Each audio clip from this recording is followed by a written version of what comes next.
여러분, 알면서도 말 못하는 경험이 있었었나요? 저는 오늘 그 이야기들을 여러분들과 함께 해보려고 하거든요.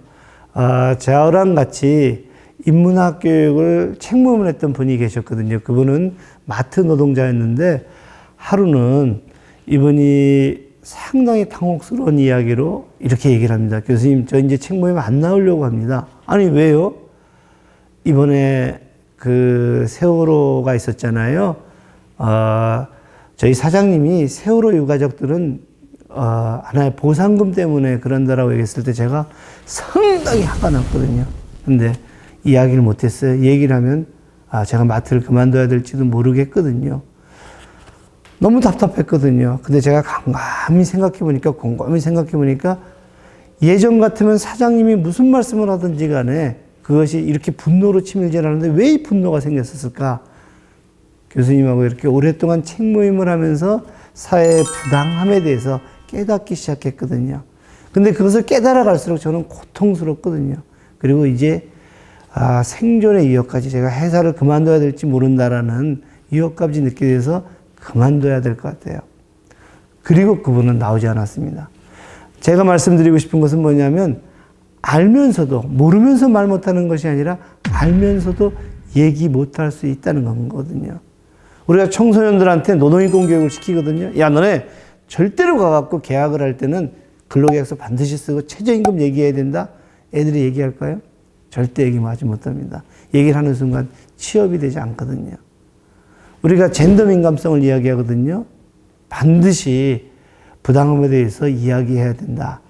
근데 실질적으로 얘기하는 미투 운동을 하는 사람들은 검사라든가 기자라든가 소수의 하나의 어떤 그 전문직 여성이거든요. 대다수의 사람들은 아까 말씀드렸던 그 마트 노동자처럼 이야기를 하지 못한다는 건 거예요.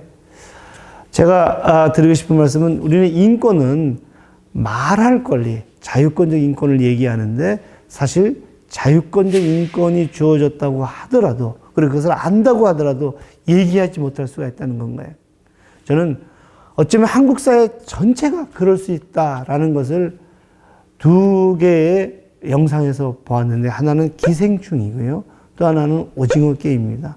기생충은 우리가 얼마나 극단적으로 양극화되어 있는지를 보여줬고 거기에서의 하층들은 생존의 게임, 서바이벌 게임들을 통해 서로가 죽이고 죽일 수밖에 없다라는 현실들을 보여줍니다.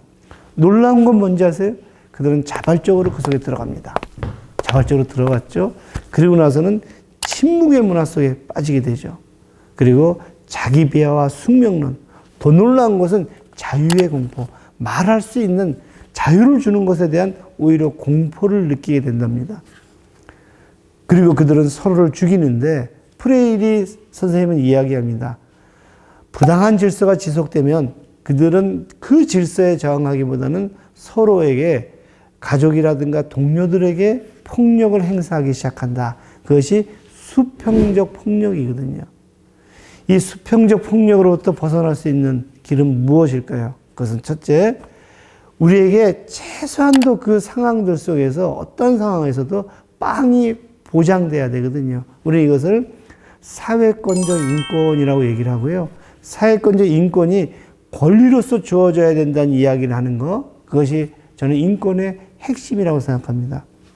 그런데 사회권적 인권을 얘기할 때는 이 부당한 질서, 불평등이라든가 오징어 게임의 기생충의 이 불평등한 이 세상에 대해서 우리는 말할 수 있어야 되고요. 그리고 더 나아가게 되면 그 속에서 최소한도 빵이 권리로서 주어질 수 있다는 것을 우리는 요구해야 됩니다. 자, 그런데 그것이 어느 날 갑자기 얻어지는 것은 아니겠죠.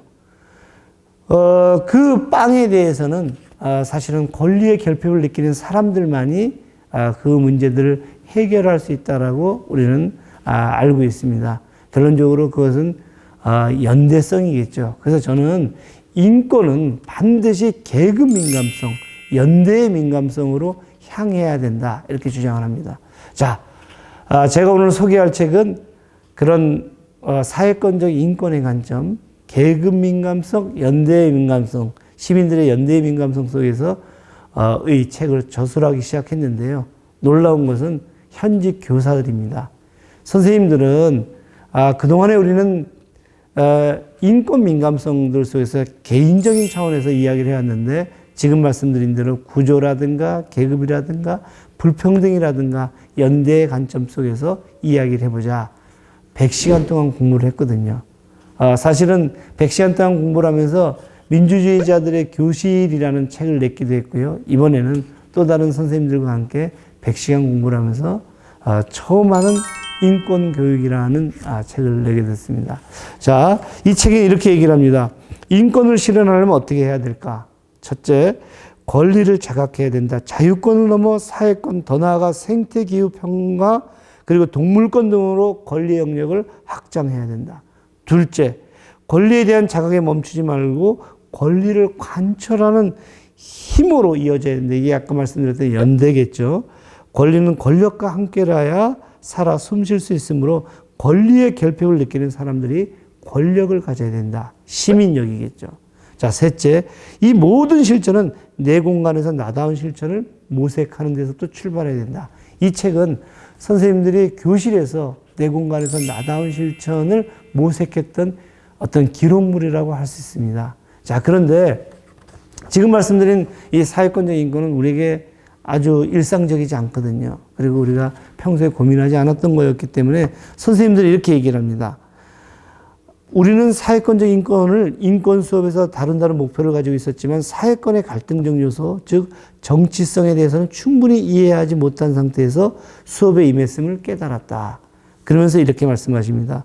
헌법과 인권교육 무엇 하나 제대로 알지 못한 상태에서 했던 어설픈 시도의 결과를 지면으로 남기는 것에 대한 두려움이 없지는 않다. 하지만 누군가에게는 도전할 수 있는 용기를 주기를 희망한다. 이 책은 여러분들과 함께 부당한 질서, 오징어 게임에서 나왔던 그 부당한 질서들을 시민의 연대성의 힘들로 어떻게 교육하고 실천할지에 대한 기록이고요. 그 기록들이 여러분들을 가르치려는 것이 아니라 여러분들과 함께 길을 찾아 나간다는 것에서 큰 의미가 있습니다. 여러분 이 책과 함께 오징어 게임이 주는 그 부당한 질서를 자각하고 그리고 시민들과 함께 그것을 극복하는 고민들을 해보지 않으시렵니까?